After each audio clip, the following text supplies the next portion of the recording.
అందరికీ నమస్కారం అండి. ఈరోజు చాలా ముఖ్యమైన విషయం చెప్పేదానికి వచ్చేసాను. చాలామందికి తెలియదు. ఈ వీడియోని లాస్ట్ వరకు చూడండి, చెప్తాను.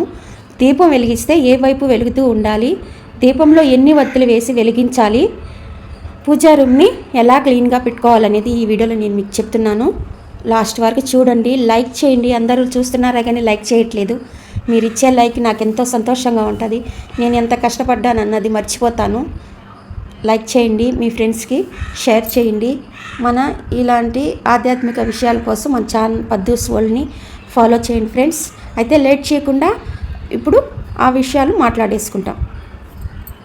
కామాక్షమ్మ దీపాన్ని మనము రోజు క్లీన్ చేసుకోవాలండి. దీపం పెట్టేటప్పుడు ఒకవేళ మీరు రోజు క్లీన్ చేయలేము మేము అనుకుంటే 2 దీపాలు పెట్టుకోండి. ఒకటి మార్చి ఇంకొకటి పెట్టుకోవచ్చు. అలాగే కామాక్షమ్మ దీపాన్ని ఎప్పుడు తూర్పు వైపు జ్యోతి వెలుగుతూ ఉండాలి. ఉదయిస్తున్న సూర్యుడిని దీపం చూస్తూ ఉండాలి. అలాగే దీప ప్రమిదలో 3 వత్తులు వేసి వెలిగించాలి. ఇక్కడ నేను చూపిస్తున్నాను చూడండి. చూశారు కదా, నేను ముందు రోజు వెలిగించుకున్న కామాక్షమ్మ దీపాన్ని పక్కన పెట్టేసి మళ్ళీ కొత్తగా రెడీ చేసి పెట్టుకున్నాను. 2 రెడీ ఉంటాను. ఒకటి తీసేస్తే ఒకటి పెట్టుకుంటాను. అలాగే అందులో 3 వత్తులు చూశారు కదా, మనలోని కామ క్రోధ లోభాలన్నీ ఆ భగవంతుడి ముందు పెట్టి వెలిగించేస్తున్నామని అర్థం. అంటే మనలోని ఈ 3 గుణాలని ఆయన ముందు జ్యోతిగా వెలిగిస్తున్నాం. అంటే అవన్నీ ఆయన తీసేసి మనం కోరుకోవడం అనమాట. అలా నేను 3 వత్తులు వేసి దీపాన్ని వెలిగిస్తాను. ఒకే జ్యోతిగా వెలిగిస్తాను. అలాగే దీపము ఇప్పుడు వచ్చే వత్తులు తొందరగా కరణం అయిపోతూ ఉంటాయి కదా, అలా అయిపోయి దీపం అంతా నల్లగా అయిపోతుంటుంది. అలా కాకుండా నేను కాయిన్ ఒకటి వేస్తాను. ఆ కాయిన్ వరకు వెళ్ళి జ్యోతి ఆగిపోతుంది. అప్పుడు ఏ ప్రాబ్లం ఉండదు కదా. ఐడియా నచ్చితే ఫాలో చేయండి. మీకు ఎలా అనిపించిందో కామెంట్ చేయండి.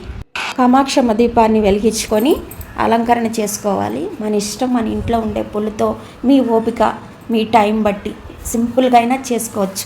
మనం ఎలా చేసామన్నది చూడడు దేవుడు, భక్తితో చేసామన్నది చూస్తాడు. రోజు మీరు ప్రశాంతంగా ఒక 10 నిమిషాలైనా పూజా రూమ్లో గడపండి. దేవుణ్ణి ప్రార్థించండి. ఆయన మన ప్రార్థన ఆయన తప్పక వింటాడు. నా జీవితంలో నిజంగా జరిగిన సంఘటనలు మీతో షేర్ చేస్తాను రేపటి వీడియోలో. శివరాత్రి అప్పుడు నేను అలా సంకల్పం చేసుకున్నాను. ఏదో నేను అలా అడగంగానే ఆయన ఇస్తాడు అని నేను అనుకోలేదు, కానీ తప్పకుండా ఆయన నా కోరిక తీర్చాడని నిజంగా బోలాశంకరుడు ఉండాడు. మీకు అసలు ఆ సంఘటన ఏందనేది నేను నెక్స్ట్ వీడియోలో చెప్తాను. ఇలా ఈరోజు నేను ఆ పూజని కంప్లీట్ చేసుకున్నాను. శివయ్యకి, వెంకటేశ్వర స్వామికి, విఘ్నేశ్వరుడికి, లక్ష్మీదేవికి, వీళ్ళ 4గురికి నేను అభిషేకం చేస్తాను. కానీ ఆ వీడియో నేను లెంత్ ఎక్కువైపోతుందని నేను ఇందులో పెట్టలేదు. దీపం వెలిగించేటప్పుడు ముందు రోజు చేసిన పూజల నిర్మాల్యం అంతా క్లీన్ చేసుకోవాలి. చాలామంది అలాగే పెట్టి దీపం పెట్టేస్తూ ఉంటారు. అలా చేయకూడదు. వత్తిని మార్చాలి, పువ్వులు మార్చాలి. భగవంతుడి కాడ నీట్గా మనం క్లీన్ చేసుకోవాలి. నేను చూపించాను కదా ఈ వీడియోలో. అలా ఒక చిన్న గుడ్డ తీసుకొని మొత్తం నిర్మాల్యాన్ని అంతా క్లీన్ చేసుకొని మళ్ళీ ఫ్రెష్గా మనం అలంకరణ చేసుకోవాలి. ఉన్న వాటితోనే ఒక్క పువ్వైనా పెట్టండి చాలు. అలా క్లీన్ చేసుకోవాలి.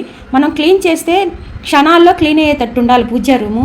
అంతేగాని ఎక్కడిదక్కడ అడ్డాలు పెట్టుకొనేసి ఎక్కడెక్కడో నుంచి తెచ్చినటువన్నీ అక్కడ పెట్టి అవి క్లీన్ చేసుకోలేక ఇబ్బంది పడకుండా ఎప్పుడూ నీట్గా ఉండేటట్టు చూసుకోండి. మా పూజా రూమ్ మీకు నచ్చిందా కామెంట్ చేయండి. ఇలా మా తోటలో పూచిన మల్లెలతో స్వామివారికి మాలలు కట్టి ఇలా అలంకరించాను. నా అలంకరణ నచ్చిందా? నా పూజా రూమ్ ఒక దేవాలయం. నేను ఒక దేవాలయంలా భావిస్తాను. ఎప్పుడూ నీట్గా ఉంటుంది మా పూజా రూము. ఇది ఇవాల్టి వీడియో. ఈ వీడియో చూసిన మీ అందరికీ ధన్యవాదాలు. రేపటి వీడియోతో కలుస్తాను.